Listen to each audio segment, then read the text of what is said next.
Daryl, thank you very much for attending this presentation.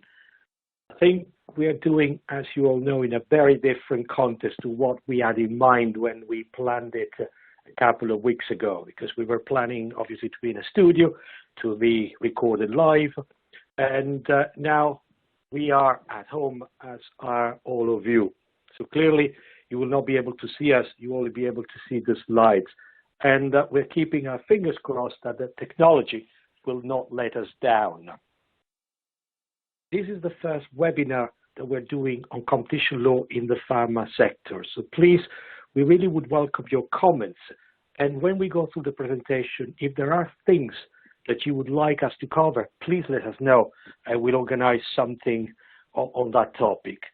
And we've had to be quite selective, because obviously there's lots of cases. We wanted to focus on cases, and many of the key cases, as you will see, will be mostly on abuse of dominance. We will not be able to cover certain issues like investigation in competition issues, research and development, bid rigging, but happy to do that if you are interested. I am Paolo Parmigiano, will be the main presenter, and I'm assisted by Luisa Penny, my counsel here. This is what we'll try to cover in an hour, and clearly it's a challenging list. If you are a competition lawyer, please, I apologize in advance, because we will start just giving you a very quick background about competition law in general and the competition law in pharma specifically, so at least we set the scene for what we're going to say later on. We'll then start with a couple of cases which deal with different issues, and they are listed there: pay for delay, excessive pricing, exclusionary discount, margin squeeze, misuse of the regulatory framework, disparagement practices, bulk imports, merger control. And unfortunately, we couldn't finish without mentioning the B and now the C word, which is Brexit and COVID-19, because both of them have an impact on competition law, as we will discuss later on. So let me start, therefore, by saying what is competition law. Competition law is that area of law which makes sure that companies compete and protect market competition. So companies should compete on their merits without coordinating with each other, because obviously if they coordinate, they might put prices up, and therefore we have issues like cartel or price fixing. So it is there to protect the interests of consumers, so consumers get the best prices they can. And competition law covers a huge amount of different areas. The one you might be more familiar is the one which we call anti-competitive agreements between competitors, which is, I'll be a bit technical, Article 101 of the treaty, which is Chapter 1 here in the UK. And it's the usual infringement that we've heard and we see in the news: cartels, price fixing, companies allocating customers on market, or even exchanging certain competitively sensitive information. And in this area, we distinguish two different types of restrictions. One is the one we call restriction by object. If an infringement happens and it's so serious, there's nothing else that the competition authority has to do to prove it. It's a per se infringement, as they say in the US. Other types of infringement, for example, certain types of information exchanges, are by effect. That means the authority has to do more. They have to prove that there is an effect on the market.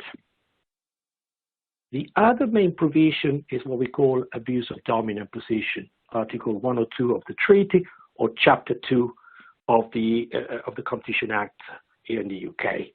And again, there's a distinction about two different types of abuses, the one we call exclusionary and the one we call exploitative. Let me start by saying that obviously being dominant, having a large market share in itself is not a problem. It's what you do with that dominance. Do you abuse it?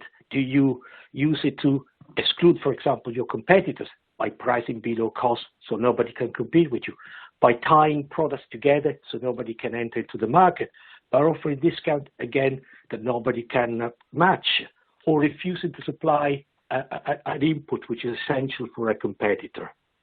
But also we have exploitative abuses, and the one which is the most obvious in this area, and which we will cover later on, is excessive pricing. You use it to exploit your customer by charging very high prices. Competition authorities also have a power to carry market and settle inquiries. And there was one, as we'll discuss later on, in 2009 in pharma, which had an impact later on. Authorities have also the power to vet mergers or joint ventures. If certain thresholds are met, then companies, as you know, have to notify, and that might and the deal might be approved or not. And finally, another area of competition law, which is certainly becoming more important has become more important in the last few days, is state aid. But we will not cover that. Why competition law matters? Well, you've all heard about big fines, Google, Amazon every now and then. And the reason is because it matters because fines can be quite high. They can be up to 10% of the worldwide group turnover of the company which has infringed competition law. But also in the UK, in the US, and some other countries, there are criminal sanctions for individuals involved. And in the UK, an individual can go to prison up to 5 years. And also, directors which have been involved in the infringement can be disqualified. And the CMA, the UK Competition Authority, is using this power quite substantial, quite a lot in the last year and a half. But there are also consequences apart from the financials, which is contracts which are anti-competitive are deemed void and null and void. Companies which have been harmed by the conduct can go to court and claim damages. But also, infringement will be on most newspapers, and it will have many times impact on the reputation and on the brand image of the company. British Airways was involved in a cartel a couple of years ago with Virgin. Their share price on the day the announcement of the infringement went out, it went down by 10%. And you will say, how do authorities find out? First of all, there can be complaints by third parties, and then they can start investigation and can send information requests, which companies are obliged to respond to. But also, whistleblowers are incentivized to talk about illegal conduct of their company or previous employers. And actually, in the UK, the CMA gives £100,000 to whistleblowers who talk about illegal conduct of their company. Authorities also carry out what is called dawn raids, which is they go unannounced to visit the company and they can take documents and interview people. And I've been involved in two, and it's never a pleasant experience. But the most powerful tool they have is what we call leniency. If a company finds that it's been involved in an illegal conduct, for example, a cartel, if they are the first to go to the competition authority and helping them understand and investigate the cartel, they will not get a fine. And in the case of individuals, they will not go to prison. So, for example, there was a few years ago a case involving Barclays and RBS. Barclays, during a compliance training, found out that one of his team had breached the law. They went to the CMA, and they didn't get a fine. RBS got the fine. But let's move now to the pharmaceutical sector, and what are the peculiarities that will be important when we talk about competition law. On the supply side, let's talk first with the supply side. On the supply side, we have the originators that do the research and development, they do manufacture, market, and they mostly compete on innovation. And innovation is a key principle here in the pharmaceutical industry. On the same side, you have the generics. Obviously, when the originator loses exclusivity, they're able to supply generic medicines. And they compete mostly in price. On the demand side, you have us as the patient, the doctor, the pharmacy, and the government. But it's a peculiar system because obviously the medicine is prescribed by the doctor.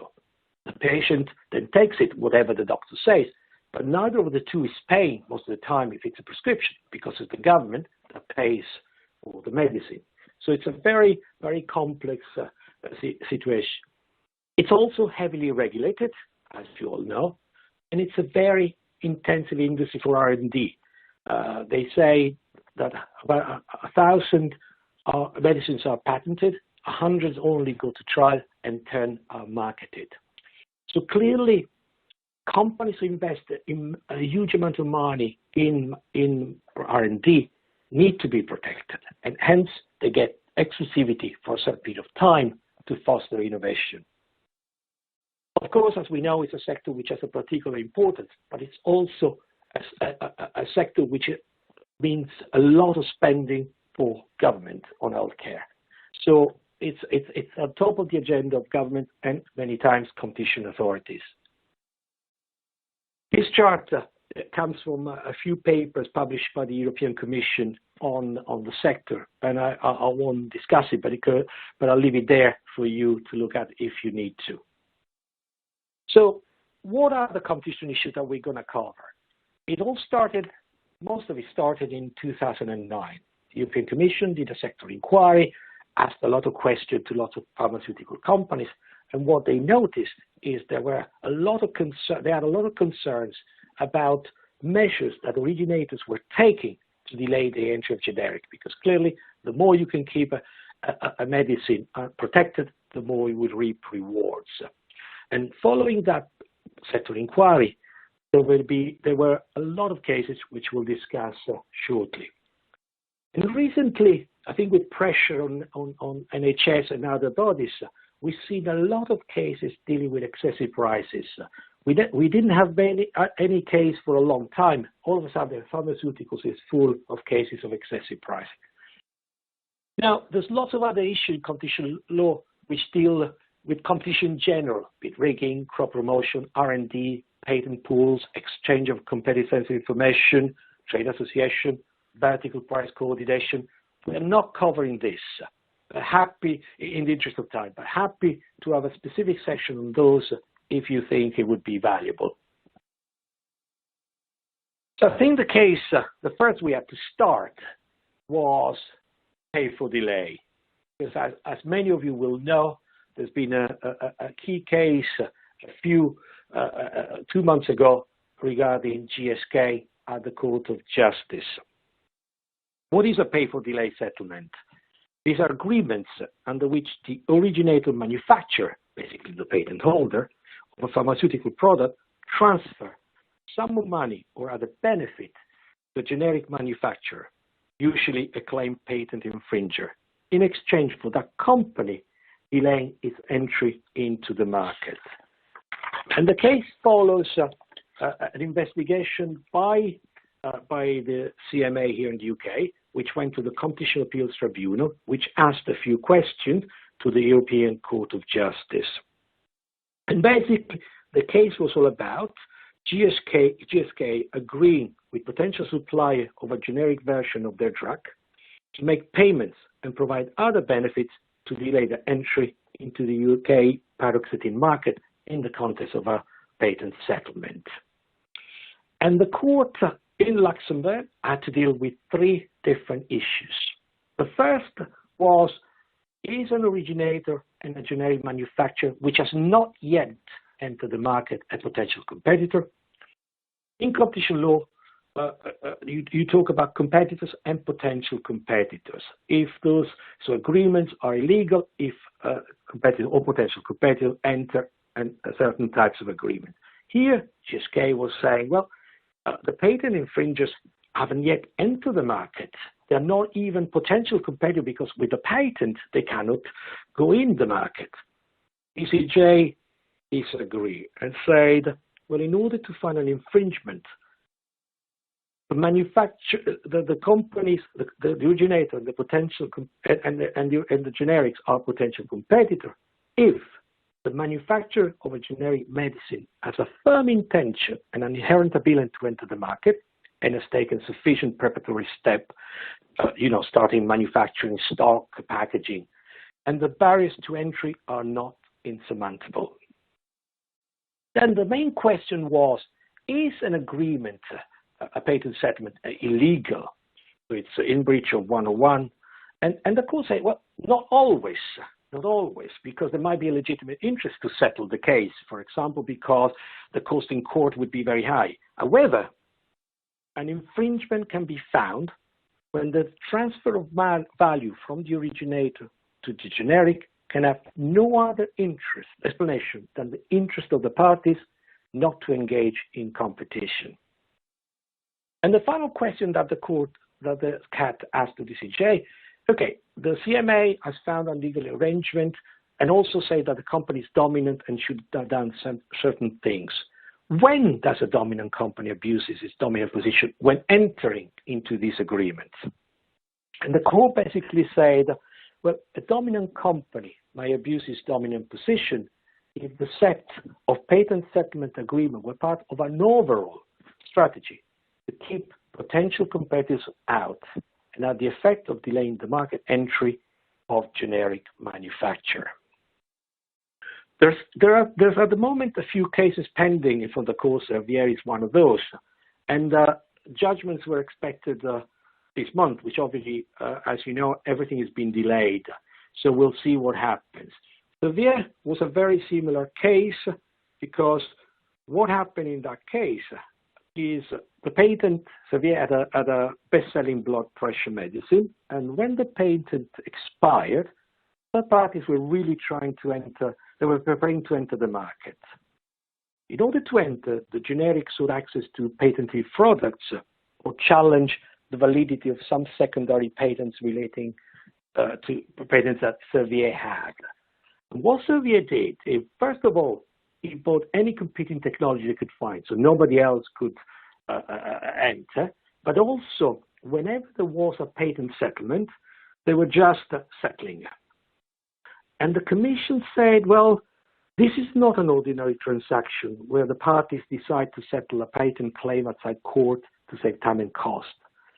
The generics have agreed to abstain from competing in exchange for a share of Servier's rent. As I say, the case is currently at DCJ. We'll find out soon. But having seen what the court has decided in Glaxo, I think we know what the outcome will be. And very similar facts, which I will, in the interest of time, I will not touch, is Lundbeck. And Taylor Wessing was involved in this. I think two things I want to say. The facts are very similar to what I've discussed just before, but two interesting facts. The first, again, I talked before about information request or don rates.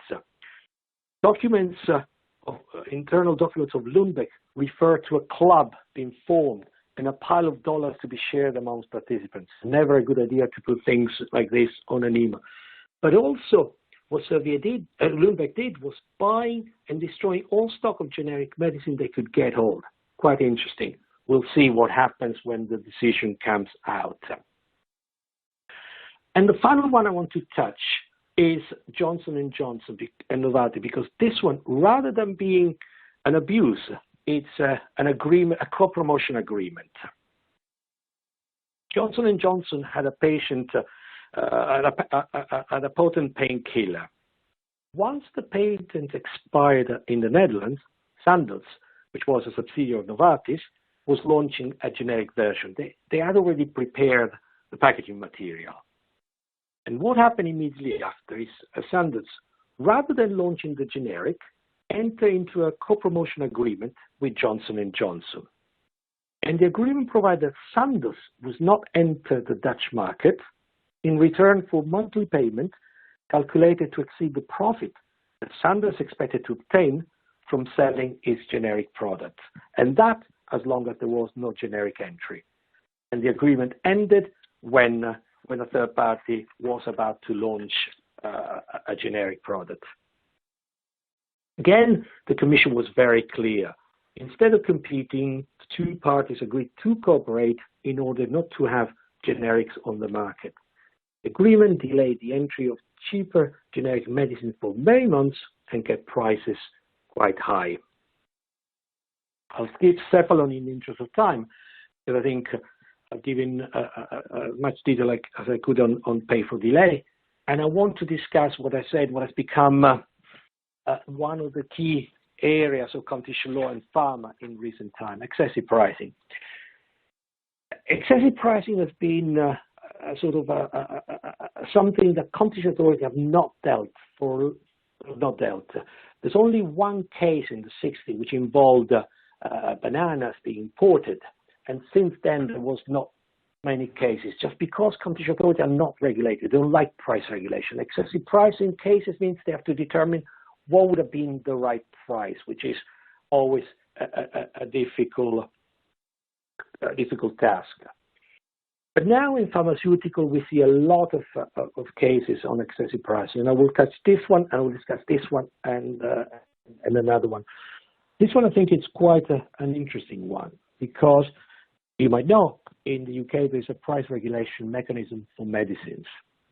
Under a voluntary scheme, companies are free to set their own price, but profit is capped at 21% return on capital employed or 60% return on sales. And if you do not, as a company, sign up to the scheme, you are regulated by a statutory scheme where the Secretary of State can impose price control. This is for medicine that are prescribed. The scheme does not apply to generics. So what happened in this case? Pfizer had a very old drug that was essential to 48,000 patients. In 2012, they sold the right to sell the drug to Flynn Pharma in the UK, while they were continuing selling it outside. So Pfizer became the manufacturer and granted distribution rights to Flynn Pharma in the UK. Flynn Pharma obtained approval to sell the drug as generic. We branded it and started marketing. They withdrew the product from the voluntary scheme. It was a generic. And at that point, Pfizer increased the price to Flynn. Remember, Pfizer was the manufacturer, and up to 1,600%. And Flynn increased the downstream price up to 2,600%.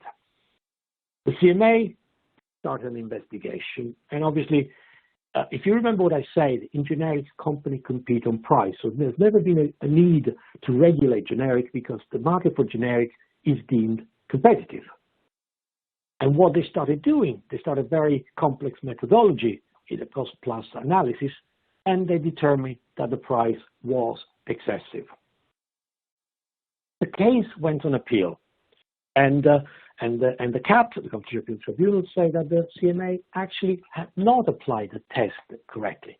And the test is the one I mentioned earlier on when I was speaking about banana. It's a case called United Brand, where the Court of Justice determined what the test was, which was charging a price which is excessive because it has no reasonable relation to the economic value of the product supplied.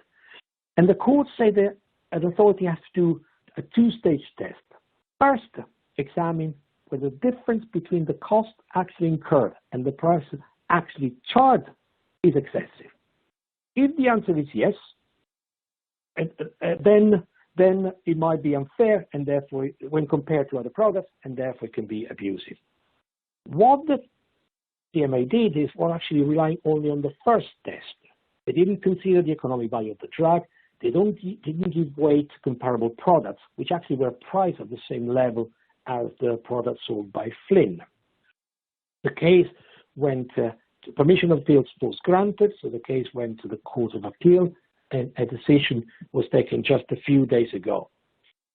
The Court of Appeal basically disagreed with both parties, but certainly, so basically say the CAT first was right when that the CMA should have considered comparable products, and they should have also looked at the economic value of the drug.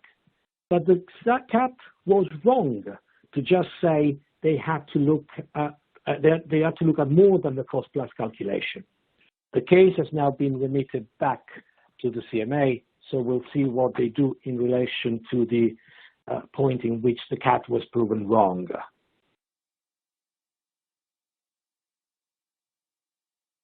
And as I said earlier on, there's a lot of cases involving pharmaceuticals, and in the interest of time, we just created a slide that might be of interest for you all.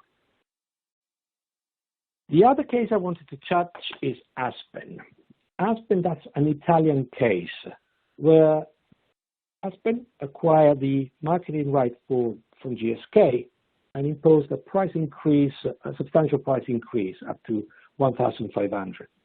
It also had particularly aggressive tactics towards the Italian Medicine Agency when negotiating these prices. What's interesting is it even threatened to withdraw the drug if the agency did not accept the requested high price. And Aspen was well aware that the agency did not have alternative sources of supply, so the non-acceptance of the price increase would have led to a product shortage. The authority rejected Aspen's argument that the price increase was justified because they had to align the price of medicines in Italy with prices in other member states. Basically, the authorities say that the price increase a pharmaceutical company does can only be justified by increases in manufacturing costs, distribution costs, cost of innovation, and R&D. Aspen had not documented such increases on any of those bases. And actually, the authority found that Aspen had a profit of between 50 and 250%, even when taking into account the cost of purchasing the marketing rights from GSK. The decision was subsequently upheld by the Italian court. Following the Italian court, the European Commission has taken on a very similar case which involves other European jurisdictions, obviously with the exception of Italy.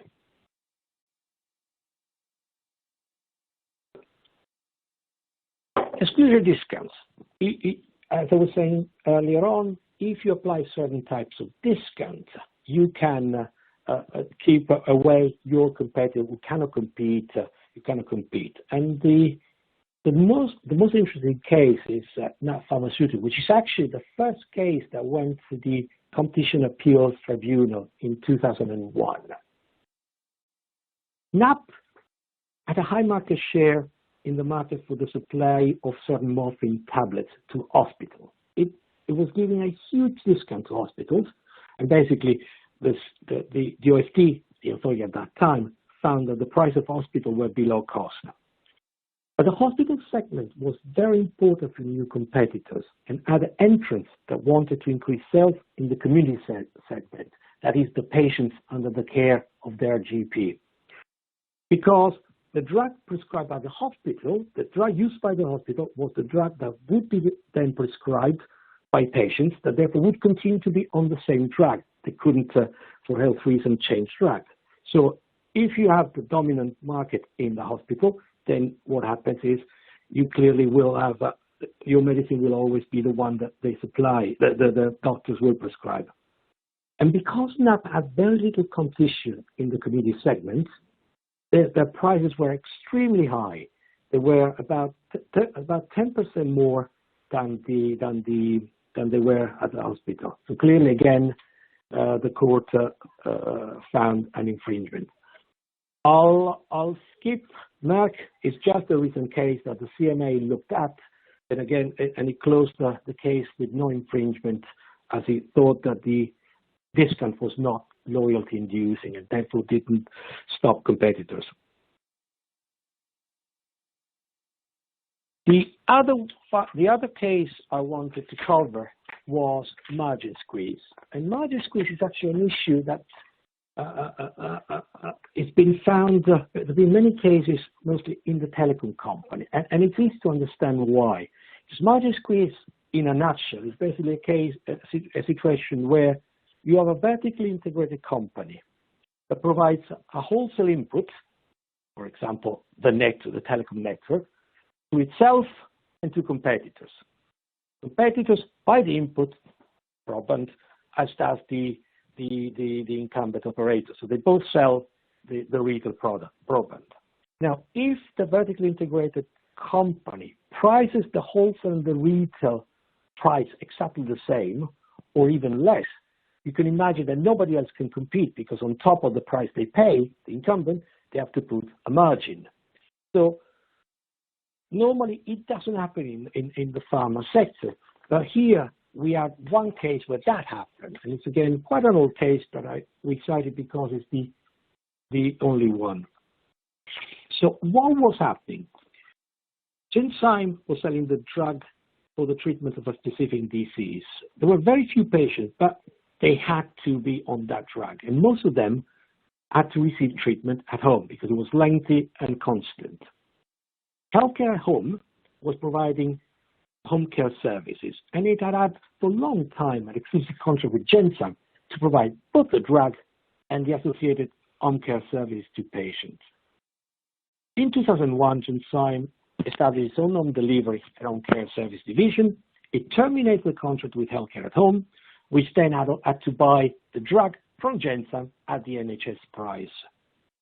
And obviously what was happening, by selling the drug, by providing the drug themselves and the home care, but selling at the same price to the NHS, through the NHS, at the NHS prices, nobody could compete with Genzyme in relation to the provision of home care services. There was no way home care could make a profit. And the Competition Appeals Tribunal on appeal agreed. And it was very clear that if the conduct had gone on for longer, Healthcare at Home would have likely to exit the market. What's another point which is interesting in this case, not relevant to pharmaceutical, but actually it's the first case in which Healthcare at Home sued for damages, and actually Healthcare and Genzyme then settled off court.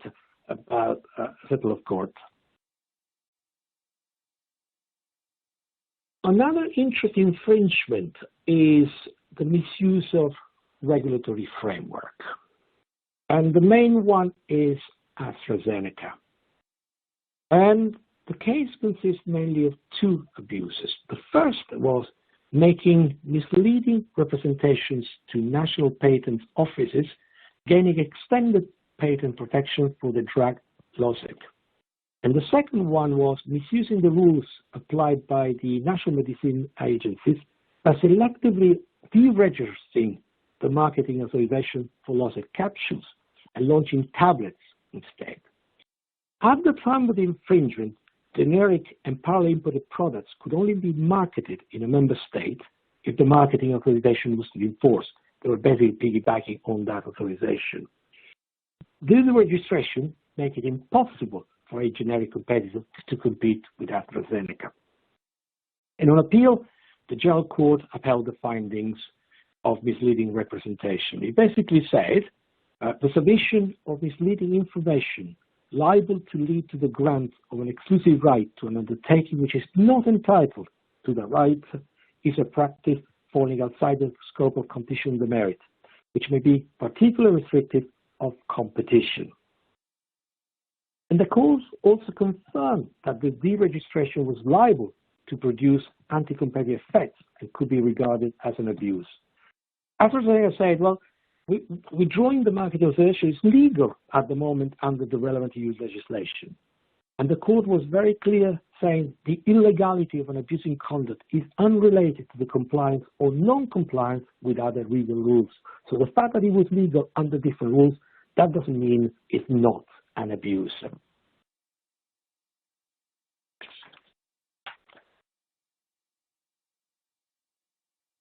Sorry, I forgot. The other case that I wanted to mention is Reckitt-Benckiser, because this is a UK case. And in 2001, the CMA found that Reckitt-Benckiser had abused its dominant position in relation to Gaviscon Original Liquid. Because what Reckitt did was removing from the market Gaviscon Original Liquid after the patent had expired or before the generic name for the product was published. As you might know, when a branded medicine's patent has expired and a generic name has been assigned to it, GPs can use their prescribing software to search for the brand and then provide patients with another prescription that refers to a generic name. Pharmacists that receive that prescription can then choose whether to dispense the relevant brand or the equivalent generic medicine. And this choice is quite important because it provides strong price competition between pharmaceutical supplies and only can lead to substantial savings for the NHS. Without the generic name, the prescribing doctors could not prescribe the same medicine by using its generic name, and the pharmacists were not able to substitute the original product with cheaper versions. So following the withdrawal, what happened was that most prescriptions were issued for Gaviscon Advanced Liquid, which was another version of the product, still patent protected and therefore without generic substitute and therefore more expensive.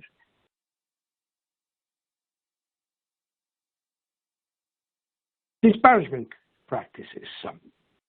That's another abuse that we've seen so far in Italy. That's a key case, but also as you see down at the bottom of the slide in France.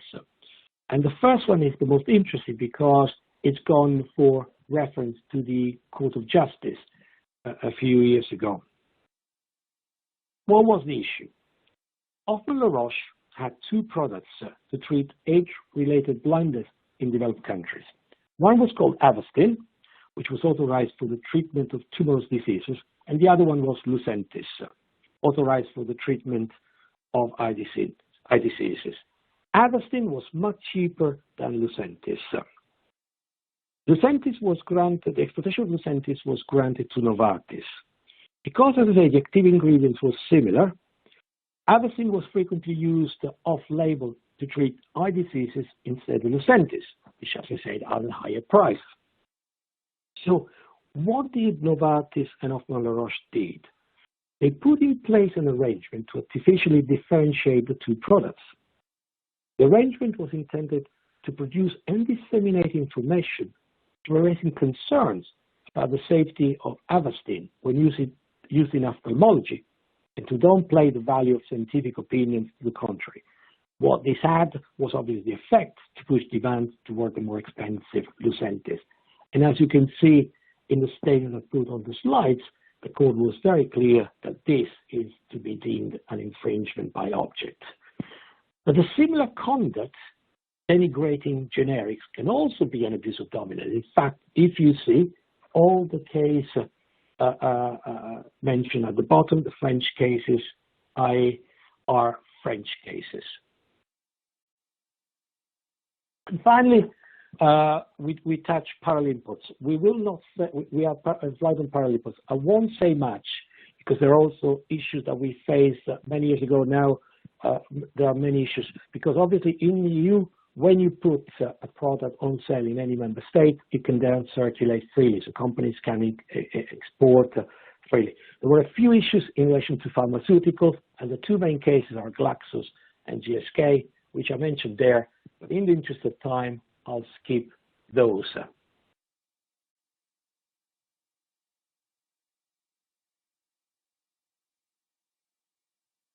Hi everyone, this is Louisa. I'd just like to echo what Paolo said earlier on. Just thank you all for attending today under what are probably quite difficult circumstances and certainly ones that are very different to what we intended.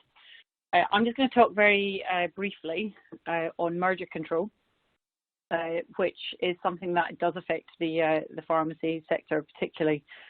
As I'm sure you can appreciate, companies that want to acquire their competitors or even smaller potential competitors.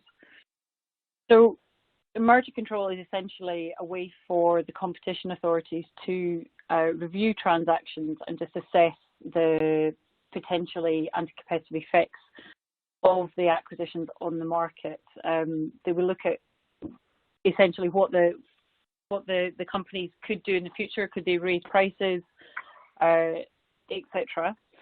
And each jurisdiction has its own merger control regime with different thresholds for notification and also the timetable for the review and ultimately giving a decision on the acquisition.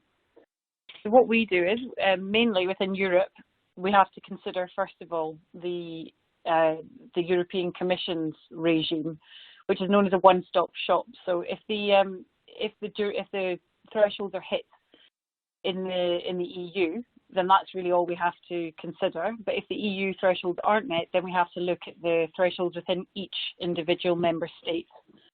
So it can be a fairly time-consuming process, but there are a number of systems in place. The majority of states have mandatory systems where notification is required if certain turnover thresholds are met. Excuse me. And even if there are no substantive competition concerns, they still have to be notified and given clearance, and the transaction cannot complete until clearance is given by the authorities. There's also, as I'm sure you're aware, voluntary systems. The most common and notorious might I say, is the UK system, where it's perfectly open for any merging parties not to notify the transaction, even if the thresholds are met, and they can just complete on the basis that they don't want to notify.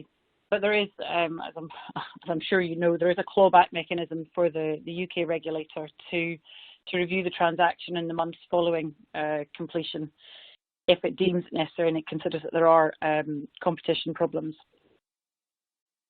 So after they've reviewed transactions, authorities can approve either with or without conditions, or they can prohibit an acquisition.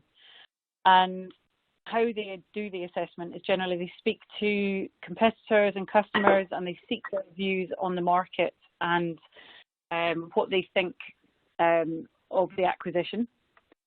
And if there are any issues that are raised and the parties need to address the issues, what the regulators will seek to do is obtain structural remedies, which tend to be basically divestment of parts of the business that overlap and therefore cause competition concerns.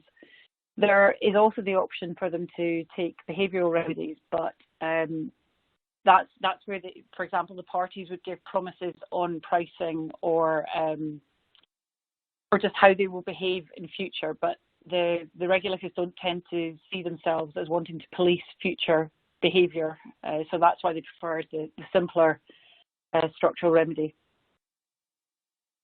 I should really point out that ideally merger control should be considered early on in a transaction, because it can raise to significant implications on timing and also cost, particularly if you're trying to avoid a referral.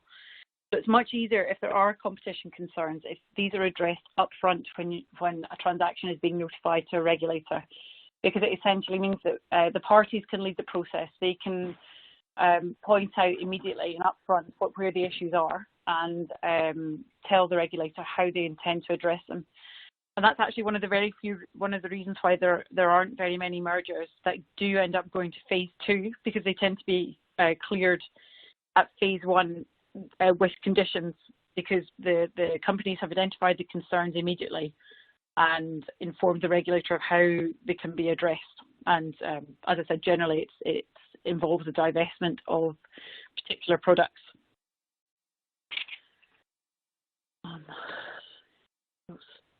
Sorry, struggling with technology. Here we are. So what do regulators consider as part of the assessment? So what they do is they'll take a future-looking view of the market, and they will compare the situation of the status quo, i.e. when the parties are under separate ownership, versus when the position when they're under joint ownership. And they tend to be concerned with the removal of effective competition, which in the pharma sector tends to be the removal of generic competitors or biosimilar competitors. They're also becoming increasingly anxious about what's known as killer acquisitions, and I'll go on to discuss that in the next few slides. And more recently, they're also becoming very conscious of protecting innovation and R&D, particularly in the future. So I've got a couple of cases that I want to just mention briefly about each of those 3 areas. So the first one is the 2005 merger between Pfizer and Hospira. And the regulator found that there was going to be common ownership post-merger of 2 infliximab biosimilars, which is an anti-tumor necrosis factor agent, which I'm sure you knew. Basically, it's used for treating autoimmune diseases, particularly Crohn's disease. So Hospira's product was on the market while Pfizer's was only pipeline.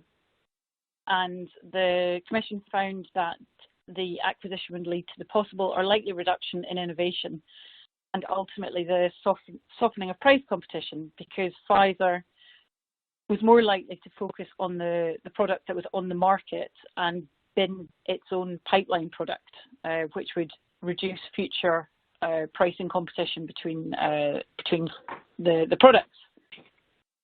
So the Commission ultimately cleared the acquisition after the Pfizer's pipeline product was divested to Novartis. The next case I want to touch on is Teva and Allergan, and it's again, this transaction was actually pretty much unprecedented at the time because it involved hundreds of generic medicines and a huge number of markets that were affected by it. And indeed, in certain member states in the EU, the parties were the closest competitors, and the Commission found that a large number of the products had identifiable competition concerns. In the UK in particular, there was a unique feature as both of the parties sold direct to pharmacies as opposed to via wholesalers, and it was found that they exerted significant pricing pressure on each other that would be removed post-acquisition. And so the parties, in order to get clearance, they offered divestments, and that included the sale of pretty much the whole generics business in UK and Ireland, which included manufacturing plants and sales. So not an insignificant divestment that was required there in order to address the competition concerns. The next area that the regulators are concerned with is killer acquisitions, which sounds probably a bit more severe than it actually is. So for killer acquisitions, what happens is that an incumbent company or a large company, what it will do is it will acquire another company that has either a product, essentially the product in the pipeline that would be in competition with the acquirer's own product, whether or not that product's currently on the market or in the pipeline as well. So it's either market to pipeline competition or pipeline to pipeline competition. Usually what happens is that the incumbent or the acquirer would discontinue the product, and therefore the future pricing of future competition is removed. But there are some cases where they would keep the product going, but that also removes the genuine competition on the market, because as the same party owns both products, there's no incentive to compete, for example, or reduce any of the prices. In fact, there's probably more of an incentive to keep the prices higher. So the competition authorities are looking at that and are reviewing these acquisitions more if they can, and the effect on innovation, the effect on competition, and ultimately the effect on consumers. So the theory of harm, or rather what happens here, is that they acquire potential, and this is the important point, it's potential rivals, not actual competitors. And that impacts on future competition. So the definition of potential competition is becoming wider and wider, and includes products that aren't in the market, and indeed these products might not even be viable for a few years. So it's incredibly difficult to predict, certainly from a regulator's point of view, never mind from a lawyer's point of view, what the actual effect on the market would be as part of the transaction. And what regulators are finding is that while they are concerned about such acquisitions, quite often the target is particularly small, so that their thresholds, the turnover thresholds that have to be hit in order to have a mandatory notification, the target is too small, so the parties don't need to notify for clearance, and the transaction just goes ahead, and the potential competition is killed, and the result is that there's not much that the regulators can do, except in the UK, because it's a voluntary system and the CMA has got a very, very wide discretion on how it applies its own thresholds, and therefore it can or is more likely to adopt an aggressive approach and take jurisdiction where it can. And again, that's something I will talk about shortly. So here we are. I'm going to talk about two cases that involved killer acquisitions. One is a Commission one, and one is a UK one. In the first one, it's Novartis GSK from 2015. So this involved Novartis acquiring GSK's two oncology products, which were being marketed for the treatment of skin cancer, but they were also undergoing research to see if they could be used in the treatment of ovarian and other cancers. These two products, these two drugs, were in direct competition with Novartis' own pipeline development programs, and that meant that there were clinical trials that were being duplicated, and the Commission was concerned that Novartis would stop one of the programs, and that would have an extremely negative impact on patients and the number of cancers that could possibly be treated if it was determined that the products could successfully treat other types of cancers. The Commission also considered so the expected benefits of the two drugs on patients, but also on the healthcare systems. And the upshot was that Novartis was required to divest the two drugs. They had to return one of them to its owner and basically agree to find a suitable party to help develop and commercialize the products so that it could be in competition with its own products. And that addressed the competition concerns, because the Commission knew that there was going to be competition maintained on the market. And then in Roche against Spark, which is Roche and Spark, which is earlier on this year.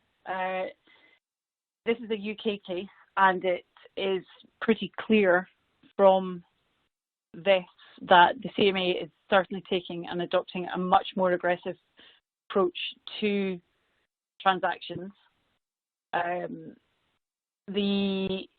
It took jurisdiction on the basis that the target had 6 employees and 1 pipeline product and the pipeline product was in stage 2 clinical trials. They had no revenue, they had no R&D activity in the UK, but they had a small office, and it was on that basis that they took jurisdiction, which is really quite extraordinary when you think about it. And they wanted to investigate, despite it being at stage 2, which is, as I'm sure you know, is very, very early stage. And the prospect of success really at that very, very early stage in each of the future trials, never mind with the potential future launch, is extremely uncertain. So it leads to a very, very unpredictable assessment of the market as part of the merger control analysis. Nonetheless, good news for the parties, it was cleared at phase 1, but I think it just really reiterates how difficult it is for lawyers, never mind the parties, to undertake an assessment of whether or not to notify in the UK, but also just really what the impact of a merger might be on the market. And this final one, it's quite a wide-ranging and new theory of harm that the regulators are becoming more and more keen on. It's where it goes beyond the killer acquisition theory that I've just talked about, and it goes much further back, and essentially it goes to before the pipeline products, and it's where the regulators will look at and review the parties' research capabilities, and whether or not the acquisition will harm innovation in a general context and lead to and lead to an overlap and whether the acquisition will lead to an overlap in a possible future new product. And it's increasingly difficult to predict substantive concerns, because what the regulators have to do and what lawyers and the parties have to do is review both their R&D programs and compare future intentions to see if there's any possible overlap and therefore what substantive harm might be. The theory of harm seems to apply where there is no concrete intention to bring the product to market, which again is quite extraordinary. It's not as yet been applied in the pharmaceutical sector, but it has been. There's been a couple of cases in the agrochemical and pesticides market. So really, it's just a matter of time before the Commission takes this view and transposes it into the pharma sector. And the main case that I'd like to draw your attention to is Dow against DuPont. And in order to get clearance for this transaction, DuPont had to divest its pipeline herbicides and insecticides, its discovery pipeline and fungicides, and its entire R&D organisation. So it goes beyond divestment of a product. It goes much, much further than that. So it's just really something to draw your attention to, and just so you're aware of it. And just actually one more thing I'd like to say about that is that the regulator, the Commission in this case, it relied very heavily on internal documentation that was prepared for investors as part of this transaction. And the internal documentation talked of cost savings if overlapping R&D was scrapped. And that was a bit of a red flag to the Commission, and it led really to the finding that there was probably going to be significant reduction in innovation. And on that note, I'm just going to hand back to Paolo, who will talk about the latest issues affecting all of us, I think. Thank you very much. Yeah. Thank you, Louisa. This is the last slide we wanted to cover, and unfortunately we couldn't not mention Brexit and COVID-19. I mean, it's quite extraordinary to think that actually we were subject to a lot of debate on Brexit. We were all tired of Brexit. I think that time is almost. It would be nice to bring that time back. What's happening? What's been happening with Brexit? What's been happening in the current crisis? I think you all know that we have now exited the European Union, and therefore, but we are in a transition period where everything stays the same.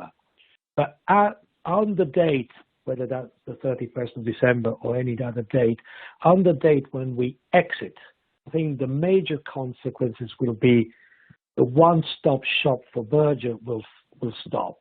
At the moment, as Louisa was saying, you might have to file to the European Commission. If you met the threshold, no need to file at the national level. That will stop. So in a way, you could find companies that might have to file to the EU and at the same time to the UK. So you will have two merger filings if the UK and the EU are affected. The other possibility is obviously for rules to diverge. At the moment, as you've seen in all the presentation, we've been talking about UK, France, Italy. The rules are very, very similar.